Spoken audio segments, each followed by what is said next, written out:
नमस्कार. सध्या महाराष्ट्रामध्ये राजकारण तापलं. राज ठाकरे विरुद्ध फडणवीस, जे एकमेकांची गळाभेट घेणारे दोन लोक एकमेकांविरोधात आज बोलताना दिसत आहे. नमस्कार. आपण बघणार आहोत आज संपूर्ण याच्यामध्ये काय घटना घडलेली आहे ते. ओके, तर मुख्यमंत्री देवेंद्र फडणवीस हे लहान मुलांना हिंदी शिकवण्याच्या योजनांचा विचार करत आहेत, पण राज्यात स्थलांतरित होणाऱ्या मराठी शिकवण्यासाठी काहीच उपाययोजना करत नाही, असा थेट आरोप राज ठाकरे यांनी केला.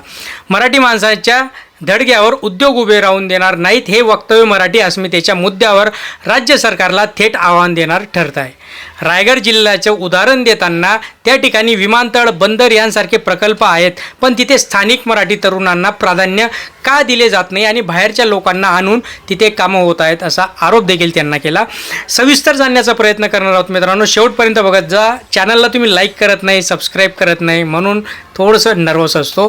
फक्त तुम्ही लाईक सबस्क्राईब करत जा. बघा, सरकारने आणलेल्या जनसुरक्षा कायद्यानुसार जर एखाद्या प्रकल्पाला विरोध केला तर संबंधित व्यक्तीला अर्बन नक्षल म्हणून अटक होऊ शकते. बघा, आपल्याच राज्यात अटक होणार. आंदोलनकारांवर गुन्हे दाखल होऊन स्थानिक मराठी जनतेचे दमन होईल अशी चिंता आता व्यक्त होताना दिसत आहे. एकदा अटक करून दाखवा, अशा प्रकारचे खुले आवाहन राज ठाकरे यांनी केला. भ्रष्टाचाराचा आरोप देखील केला. प्रकल्पांमध्ये मंत्र्यांकडनं आधीच जमिनी विकत घेत मग रस्ते त्या दिशेने घालवणे, अशी ही डील सुरू असते.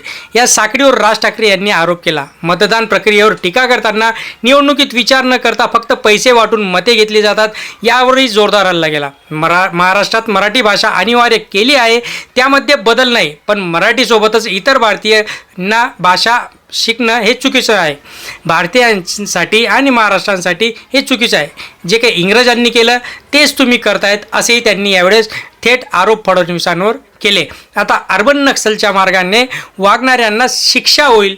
सरकारविरोधी मत मांडण्याचा स्वातंत्र्य शाबूत आहे का? राज ठाकरे यांनी केलेल्या टिप्पणी कायद्याचा अभ्यास न करता केलेल्या असल्याची त्यांनी फडणवीसांनी यावेळेस टेकलं. आता राज ठाकरे यांच्या हल्लाबोल मनसेला पुन्हा एक केंद्रस्थानी आणण्याचा प्रयत्न करतो. महायुती सरकारवर स्थानिक हितशत्रू असल्याचा आरोप करून ते मराठी अस्मितेचे नव्याने नेतृत्व करत पाहतात. फडणवीस संयमित पण स्पष्ट प्रत्युत्तर देत राजकीय संतुलन राखत आहेत.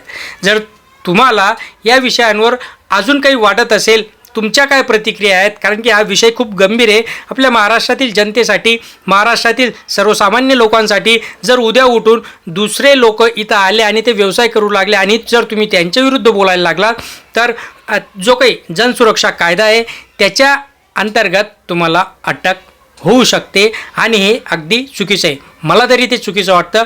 राज ठाकरेंशी मी सहमत आहे. तुम्हाला काय वाटतं खाली कमेंट बॉक्समध्ये कळवा मित्रांनो. चॅनलला सबस्क्राईब करा, लाईक करा. धन्यवाद.